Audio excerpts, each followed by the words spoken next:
കൊന്നവനെ കിട്ടിയില്ലെങ്കിൽ കിട്ടിയവനെ തല്ലുക എന്നൊരു രീതിയുണ്ട്. അതുപോലെ തന്നെയാണ് ബി.ജെ.പിയുടെ ഇപ്പോഴത്തെ പ്രവർത്തികളും. അങ്ങാടി തോറ്റതിന് അമ്മയോടെന്ന പോലെ തോൽക്കുമെന്ന ഭയത്തിന് പിന്നാലെ ആക്രമണം അഴിച്ചുവിടുകയാണ്.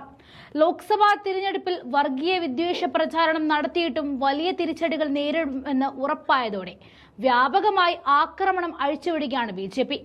ബീഹാറിൽ ബി.ജെ.പി. നേതാവിന്റെ നേതൃത്വത്തിൽ നടന്ന വെടിവെപ്പിൽ ആർ.ജെ.ഡി. പ്രവർത്തകൻ കൊല്ലപ്പെട്ടതോടെ സംസ്ഥാനം മുൾമുനയിലായിരിക്കുകയാണ്.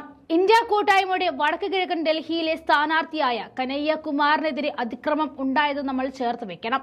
തെരഞ്ഞെടുപ്പിൽ ബി.ജെ.പി. അയോധ്യ രാമക്ഷേത്രം മുഖ്യ അജണ്ടയായി ഉയർത്താൻ ശ്രമിച്ചുവെങ്കിലും ശക്തമായി തുടരുന്ന കർഷക പ്രക്ഷോഭത്തിന്റെ അലയൊലികൾ കണക്കുകൂട്ടൽ തെറ്റിച്ചു കഴിഞ്ഞു.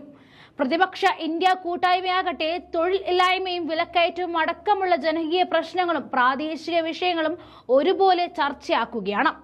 ഇതോടെ തെരഞ്ഞെടുപ്പ് അജണ്ട നിശ്ചയിച്ച പ്രചാരണ ഘട്ടം നിയന്ത്രിക്കാമെന്ന ബി.ജെ.പി. തന്ത്രം പൊളിഞ്ഞു വീഴും.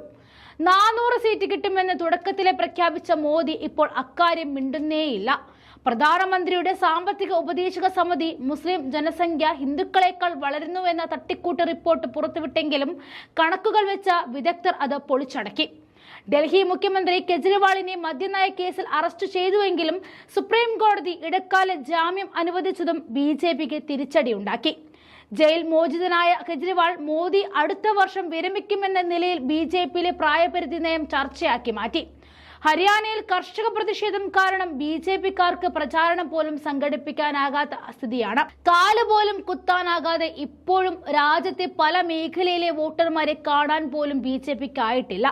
ഇതെല്ലാം അവരെ ചൊടിപ്പിക്കുന്നുമുണ്ട്. ഹിംസയുടെ മാർഗം സ്വീകരിച്ചുകൊണ്ട് രാജ്യത്തെ എതിർക്കുന്നവരെ ഇല്ലാതാക്കാനുള്ള നടപടിയിലേക്കാണ് ബി.ജെ.പി കടക്കുന്നത്.